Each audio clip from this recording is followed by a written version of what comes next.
Alright, for this video we are down in my basement and we're going to go into the coal chute and we're going to have a look at some of the vintage computer items that I have stored down here in the coal chute down in the basement.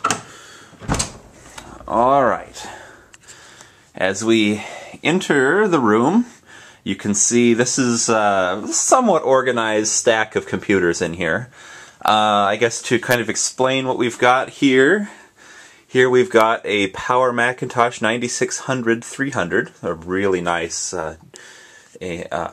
pre-G3 Mac workstation. There's just a rack mount PC case, several miscellaneous PCs. The only thing of interest is the one on the right here is like a Pentium 90, I believe, and the rest of these are much more modern machines. This pile of stuff right here is from a Gateway Destination PC.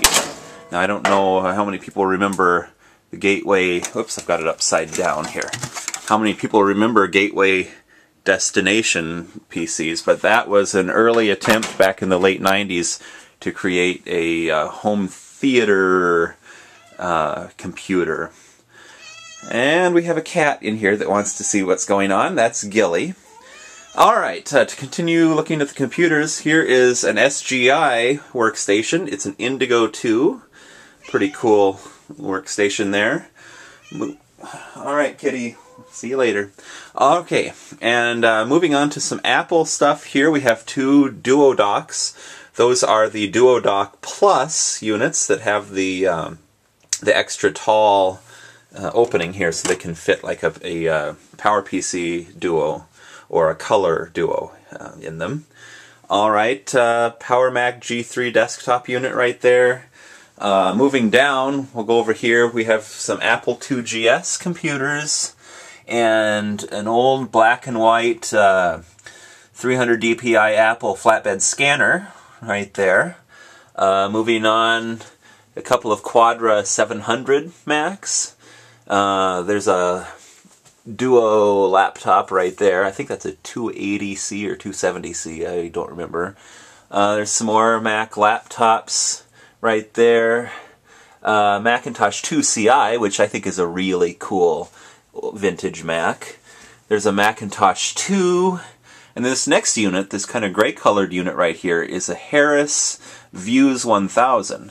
Basically it's a broadcast still store computer that's based on a Macintosh 2 that was produced by Harris Corporation way back in the day. So it's a very, very oddball kind of pseudo Macintosh clone computer, even though it has a real Apple Macintosh 2 motherboard inside it.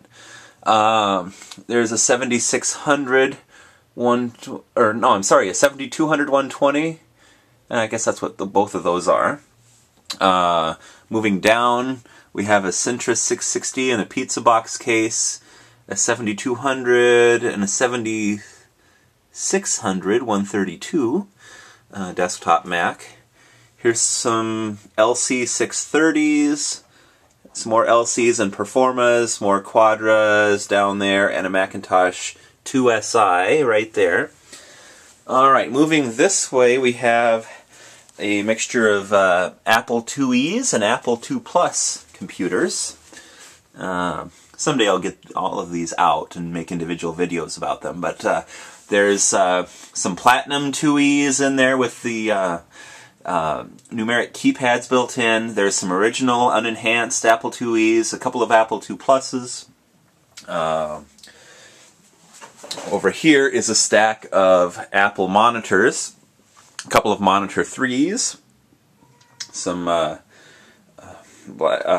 green screen Apple II monitors. There's some color composite monitors there back there that you can't really see in the video. This stack right here is a stack of RCA Selectavision CED video disc players.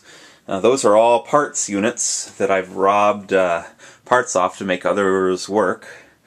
So that's what those are. And over here on this side of the room, this server case right here, which you can't see real well, that is a Broadcast Electronics Audio Vault server case. So it originally had an audio vault system, and that was a radio station automation computer from back in the late 90s, early 2000s. But I gutted that case and put a UMAX C900 Mac clone motherboard in there and turned that into a Mac. And then those two things right there, those are great big huge studio TV camera zoom lenses from big Harris TC85 TV cameras.